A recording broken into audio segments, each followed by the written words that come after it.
Hello and welcome to Spectator TV. I'm Cindy Yu, the Spectator's assistant editor. Now, somewhat lost amongst the reports of the riots in the last week or so is a report from the Times that actually the government is planning on dispersing asylum seekers away from the use of large military sites and barges and hotels and into rental homes, student accommodations, former care homes, and much more across the country than in a few concentrated areas. Is this a good idea, or will it just drive up rental costs and push down people who are already here down further on a social housing list, on a homelessness list? I'm joined now by Henry Newman, founder of the Whitehall project and former government advisor, including to Michael Gove, and Sunder Katwala, director of the think tank British Future and author of How to Be a Patriot. Now, Henry, tell us what you make of the plans and what your concerns about it are. I think it's inevitable that the government is going to have to do something about how to house migrants, and that's an inevitable reality of the number of people arriving in the UK at the moment. But my concern is that in the absence of the plan that was previously put in place by the last government, this government has dismantled various bits of that plan, but hasn't, I don't think, come up with yet a comprehensive new plan. And I don't think they've been honest enough that their plan about the implications of what their plan will actually mean. So this report in the Times suggested that the Home Office was going to mass procure HMOs, which are houses of multiple occupation, which is sort of cheaper end of the private rented system, family properties, as they said, former care homes, student accommodation for small boat arrivals. Now, some of this, of course, is already happening, and the entire housing system is very strained anyway. In the UK, particularly in England, we've got a record number of people in temporary accommodation, 109, I think, 1,000 households, certainly something in that order, which is an absolutely extraordinary number of people, in addition to those relying on statutory homelessness services and so on. So this is already a system in real problem. And what the new government has decided to do, and to be fair, they were completely clear about this in the run-up to the election, is end the Rwanda scheme, but also end the kind of the use of large sites. And these were places like RAF Scampton in Lincolnshire and Wethersfield in North Essex, and also the use of the Bibby Stockholm barge, which has obviously became quite notorious and controversial. And I think that, to be fair to the Home Secretary, she has been clear about these things. But I think the problem with that is that that will mean more accommodation required from the private rental sector. And we've seen in general, rental prices rapidly rising through the last few months and years. And Sunder, what do you make of these plans? Well, the government has inherited a mess, and they don't have a comprehensive plan yet, and it will be complicated. I don't think it's right to say that the previous government had a comprehensive plan. The previous government, I think, was all over the place on this. I think one of the big problems was the level of focus on the Rwanda plan, which may or may not have sent 300, 500 people to Rwanda, maybe 1,500 people to Rwanda, was a cause of building up a plan that was being ignored. On the other hand, the last government did a good job on clearing a backlog last year. But while it was clearing one backlog, it was creating a new backlog because it was saying, while we don't know about our Rwanda policy, will stop processing any of the claims. You end up with 100,000 people that you don't have a plan for, that realistically are not going to be removed. But Sunder, would dispersing them around the country really cost less? I mean, we already see huge pressures in the rental market, for example. Students, we know student accommodation is also under pressure. Of course, the Labour government has talked about relaxing planning rules to increase supply of housing, but that's not overnight either. Dispersal is right in principle, because it's a good principle that everywhere in the country should make some contribution to housing asylum seekers, and that nowhere should make a disproportionate contribution. But dispersal can be done well or badly. Historically, it's been done very, very badly and added to tensions, and that's going on now. Sarah Khan's cohesion review said that the lack of communication between the companies dispersing people and local communities is definitely a risk for cohesion. And that is one of the issues that creates the kind of disorder that we've seen. If you get dispersal right, with good communications, with good responsibilities on what you're doing, then it's a fair thing to do. It can reduce the cost depending on what your plans are. If you acquire properties in the lowest quartile of the property market, that will be a good thing to do, and it will become affordable to subsidise local authorities to do that, using local housing rates of rent. They will be able to afford to do that if you invested in that, and you would therefore gain something for the money you're currently spending on unsuitable, low-quality accommodation such as B&Bs and hotels. And Henry, you could surely agree with that in terms of dispersing the pressure on local councils. I mean, if anything, that what we've seen in the last week or two has been that some of the poorest communities in the UK and England in particular have been forced to take on much more of the burden of asylum seekers, and this has caused community tensions that we've seen. Dispersing does seem like a good idea, just to spread out that weight. Sorry to interrupt the show, but if you enjoy what we do here at Spectator TV, then why not subscribe to the magazine as well? If you subscribe today, you get 12 weeks for just £12, plus a free £20 John Lewis and Waitrose gift card. You can sign up at spectator.co.uk/TV offer. That's certainly the perception. I think people feel that something unfair is happening, and something with which they did not consent, and that, I think, is, I'm not excusing any of the appalling violence and disorder that we've seen over the last few weeks, but I think there is a core of public concern about illegal migration and about migration numbers more generally. Just to go back on a few things, I mean, the Rwanda scheme, the last government would have argued, was uncapped, and there was a possibility of sending large numbers of people. But I think the difficulty was that even if that wasn't, in Sunder's view, a complete plan, it was a plan. And I think we could argue about whether it would or wouldn't have worked. My view is that I take rather the Ken Clarke argument that if someone's got a better idea, please present it. But as to now, nobody has. I think we also need to be honest about dispersal, that it's a quite different thing to talk about dispersing certain numbers of legal migrants who people are very comfortable with accepting. Sunder mentioned the Ukraine scheme. I think that was a huge success. Obviously, initially people were housed in homes, but the government, the department I worked in, also provided money through the local authority housing fund to buy up new properties. Some of this was also doing things that the current government is now talking about for small boat arrivals, but we talked about buying up hotels, buying up student accommodation and converting those into accommodation so that Ukrainians and then later Afghans and British people as well in temporary accommodation could be housed safely and fairly. We put over £1 billion into that, but this is very, very expensive stuff. And that is not really touching the sides yet of the overall pressures on the housing system. So I think people thinking about dispersal, yes, in theory, dispersal is great, but we also need to be honest that this is not going to lead to the large-scale removal of people or stop the problem of small boat arrivals. So I think that is one thing I'd like to say. And then I was concerned before the election with the sort of Yvette Cooper and Keir Starmer promises that they could somehow smash the criminal gangs, which I know is a very popular slogan, as if the last government had never thought of addressing the criminality inherent in much people trafficking. Of course, the last government was doing that. They've also talked about making this a specific priority for MI5 and the other intelligence agencies. That's a great idea, but I don't think they've yet explained where that resource for MI5 intelligence officers will be coming from. I think this is, if you look at how the intelligence agencies operate, they've got a choice. Are they spending their time investigating far-right extremists or Islamist extremists here in the UK?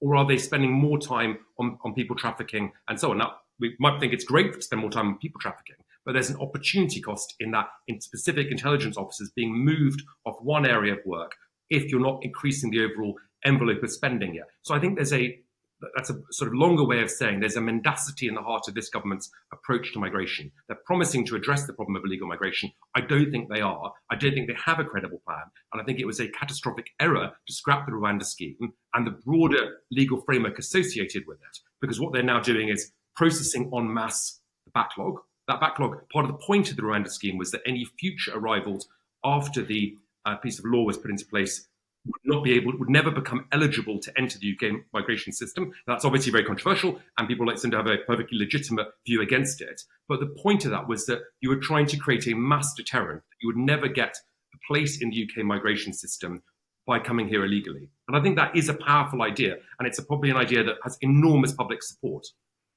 It's important to understand, I think, why the Rwanda scheme, whatever the merits of that argument about a deterrent, was a distraction that has actually added to this problem. And the reason was this. The government had 5,700 people on a list of people that might go to Rwanda. And however uncapped the scheme was never going to take 6,000 people.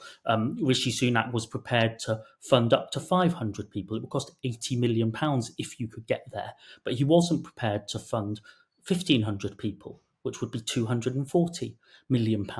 All of the people on the list arrived before June 2023. Nobody who arrived after June 2023 was on the Rwanda list. And the law said that everybody who arrives will not have their asylum claim heard. And that would be a legal duty, which was not put into law by the government having passed the bill, because the courts would have struck it down and said, you can't do that if you can't remove people. So you have got 75,000 people.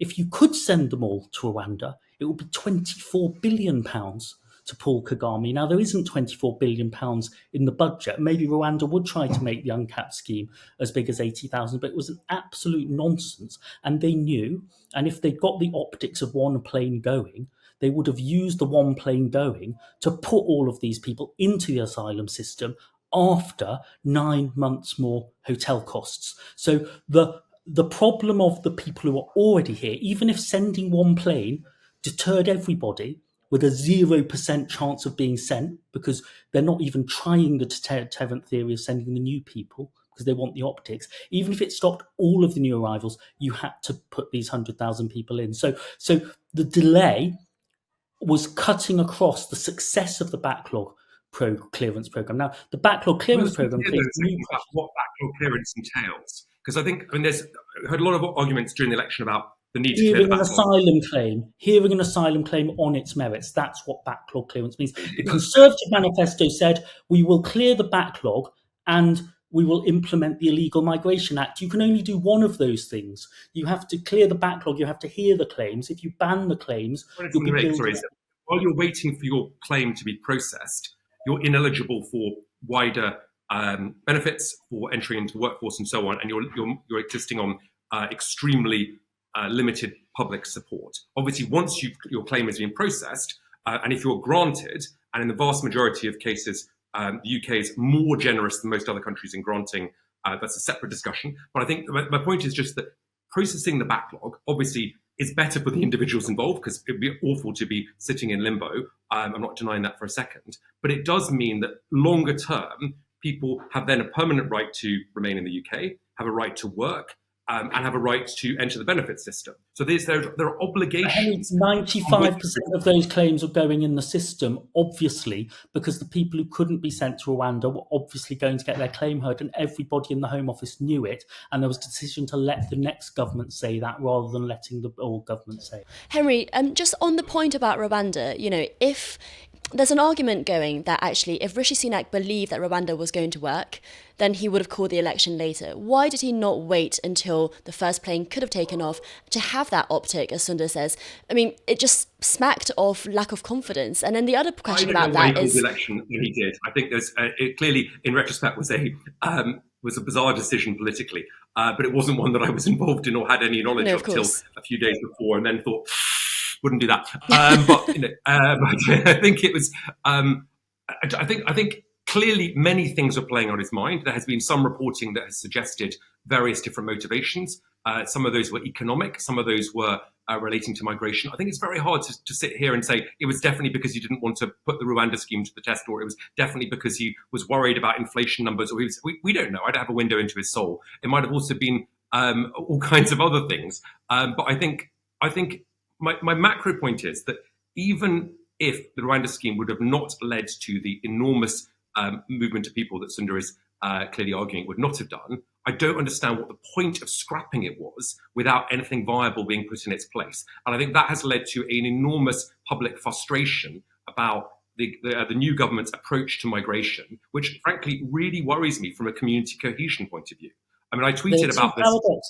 There are two there are two paradoxes about the election date and immigration. One is that the new government will inherit large falls in legal migration from the old government. They're going to have a very high number of illegal migration this November, net 600,000 again, and half next year because of natural changes, student COVID things, Ukraine and Hong Kong, and the decisions the last government made in December.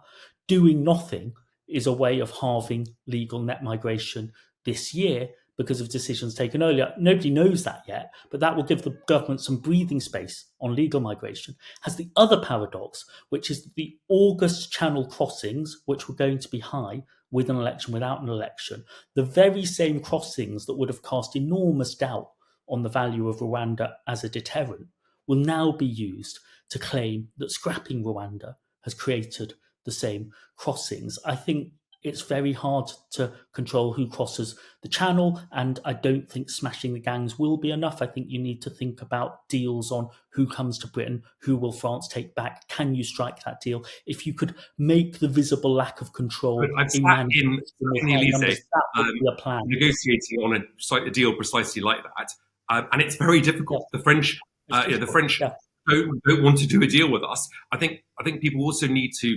I mean, I think the best solution to the small boats crisis is plate tectonics, move France further away through geology, and this problem will become easier. But in the absence of that, I think people, this is a very, very complex problem. And I think the danger is actually things go in a worse direction. That if you look at the last French election, Emmanuel Macron, as in the last presidential election, Emmanuel Macron was the only candidate who was committed to the continuation of the Le Touquet agreement. If we think that small boat arrivals are problematic, it would be much worse if we didn't have Le Touquet, if people could essentially walk through the Channel Tunnel or could get on lorries with impunity because they'd ended juxtaposed controls. So I think it's a problem that's likely to get worse, not better, in future.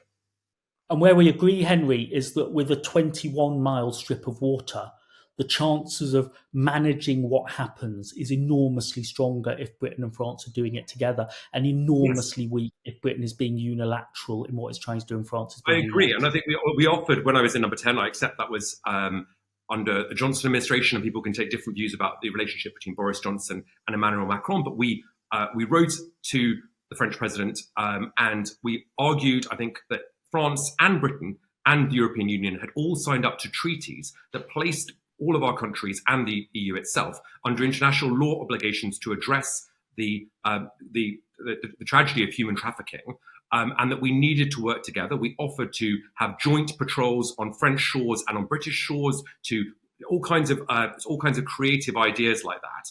At the time, the French were not particularly in receive mode, although I think the successive Home Secretaries were able to agree important deals with the French, although costly deals, which have improved the policing on the beaches. But I fear that this is as Sunder, I think, agrees, this is a very intractable problem. But the point I just wanted to make about community cohesion was, I tweeted initially about this Times story, and I think it was my most popular tweet ever. 1,000 likes, 3,000 likes, I think, so far, 1,000 retweets. To be honest, it was quite terrifying watching that and thinking the extent to which this public policy debate, which is very difficult, where there are no easy solutions, I think, as we're all agreeing, is actually a cause of such community tension very quickly. And that, I think, is profoundly worrying, as we've seen over the events of the last 2 weeks. Sunder, on that point about community cohesion, obviously something that is very, very close to your heart, given the topic of your book as well. We've seen such horrible scenes in the last week or so. If it is really, as you say, that actually you don't think the numbers can really come down in terms of, how do we control people coming across the channel? The Labour government has scrapped Rwanda. Let's say we clear the backlog. But yes, I mean, as you know, those people are then going onto the system in other ways, whether it's homelessness or benefits, or if, fortunately, they might be getting jobs. Where does Britain go in terms of this community cohesion point? Because it seems like there are these numbers that are coming over that actually a lot of people in this country are not comfortable with. We need a plan for community cohesion in this country. We do it quite well in the end with a bit of a lag, but we've never had an active plan for it. That's a bigger issue than migration and asylum, but migration and asylum are part of it. Halving legal net migration numbers will make much less difference to how people feel about it than dealing with the visible lack of control over asylum. Once net migration is at net 300,000, Mr. Jenrick will still be saying there should be a legal cap of 100,000. Nigel Farage will be saying there should be none. Other people will be saying we're not taking enough care workers. Those are debates to have, but it's the visible lack of control of 40,000 people coming that creates a problem compared to deciding to give visas to 100,000 Hong Kongers, which is a broadly popular issue, compared to having Afghan refugees, if we've got a system to have them. So the legal way to do asylum in a managed and controlled way is a big challenge. Henry's right that it's difficult to get agreement with the French. If the agreement is just about policing, which is important and worth doing, then it's whack-a-mole, really, because if you stop people 7 out of 8 times, but everyone makes 8 attempts, you're just slowing something down. I think we need to negotiate. I think Mr. Starmer might be in a better position to negotiate. Something he ran away from the idea of EU quotas. We won't have an EU quota, but we'd have to have an approach where our fair share was good enough for people to say we can have a routes and returns deal. Are you letting in people with connections to people in Britain, maybe with the English language and so on? Are we able to take back people who arrive outside your scheme? Or can we design a scheme where there's an incentive to come legally? There's a monthly quota of 500 people and you'll get your claim processed in 3 months. And if you come outside of that, we've got some international law obligations, but we're not going to hear any claims for 12 months because we want you to wait for next year's quota. If you get a sense of control over asylum, that would really help. There are other things to do at home about the relationships between people of different groups. We're doing really well among young people in diverse areas of Britain. We're doing much less well among older people in areas of very low diversity, because you don't have meaningful contact and you watch the news and you get worried about seeing Palestinian flags or hearing about asylum. That's a big challenge, and one I think the government has to have a long-term plan for. While I agree with Sunder that they are relaxed about a certain amount of migration from areas to which we have clear historical ties, Hong Kong, they clearly think we should be taking Ukrainian refugees, and they were, I think, relatively open to us doing our fair share after the collapse in Afghanistan.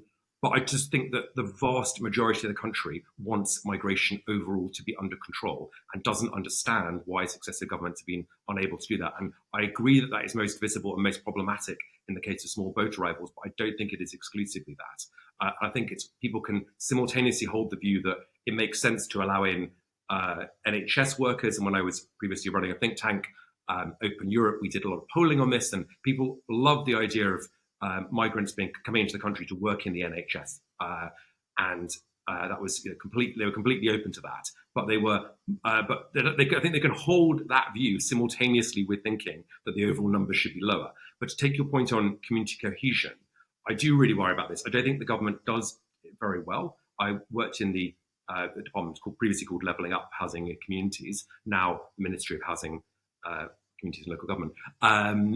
Hard to keep up. But I don't think the department was ever very good at actually dealing with communities. We would fund organisations that did sort of ecumenical research, and when I say ecumenical work, and when we actually looked into it, quite a lot of these organisations were pairing and platforming really quite problematic individuals. And I think there's a whole sort of broader question. I, first of all, hate the term communities.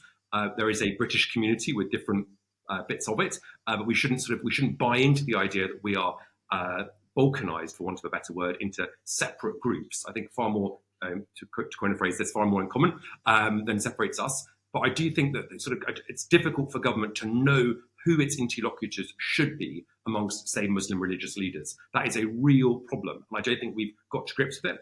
And when I was working for Michael Gove, we were looking at how we could be clearer about which organisations were, in the government's view, extremist, so we could send a signal to the sort of broader public sector, to charities and to religious leaders about organisations and individuals with whom we thought, wouldn't be a statutory approach, but we thought they should not be engaging. The current government has decided to completely scrap that work, as far as I can see, and I think that is a real pity and will store up more problems for the future.